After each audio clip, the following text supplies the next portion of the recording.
Өткөндө мына тажиктердин артыклагандан биздин үйгө, менин инемдин үйүнө минометтон снаряд түшкөн экен могу жерге. 3 күн 4 күндөн бери жатты жарылбай.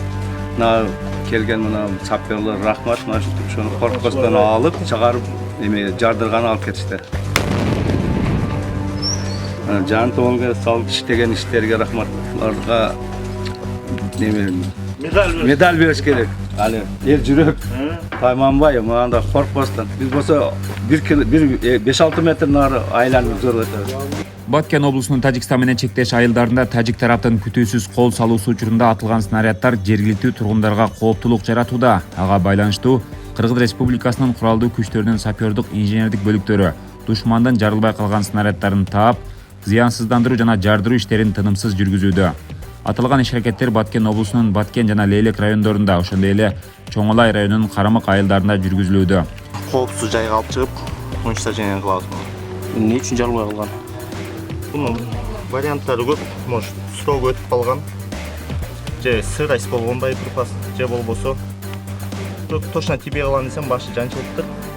Каким-то макарам жарылбай калган. Бунун эмеси боеприпас мындашып калган, же срок өтүп калган. Вариант ошол. Өз учурунда сапёрлордун жумушу өтө кооптуу жана жоопкерчиликтүү экенин баса белгилейбиз. Эскерте кетсек, 2022 жылдын 14-16 сентябрь күндөрү Тажикстандын Кыргызстанга куралдуу кол салуусу учурунда атылган минометтор жана оор артиллериялык техникалардын кээ бир жарылбай калган снаряддары табылууда. Аларды таап, зыянсыздандыруу жана жардыруу иштери биздин сапёрлор тарабынан үзгүлтүксүз жүргүзүлүүдө.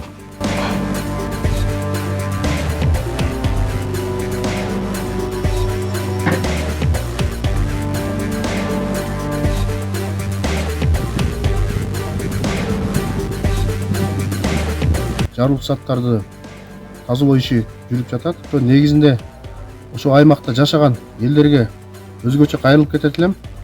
Коопсуздук өзүңөргө тааныштуу эмес ушундай жарылбай калган ок дарылар көзгө көрүнүп калса, ошол убакта замат деле ошол айылда турган милиция кызматкерлерине тез арадан кабар бериңерди суранам. Басыңыздар ана жерде дагы бар.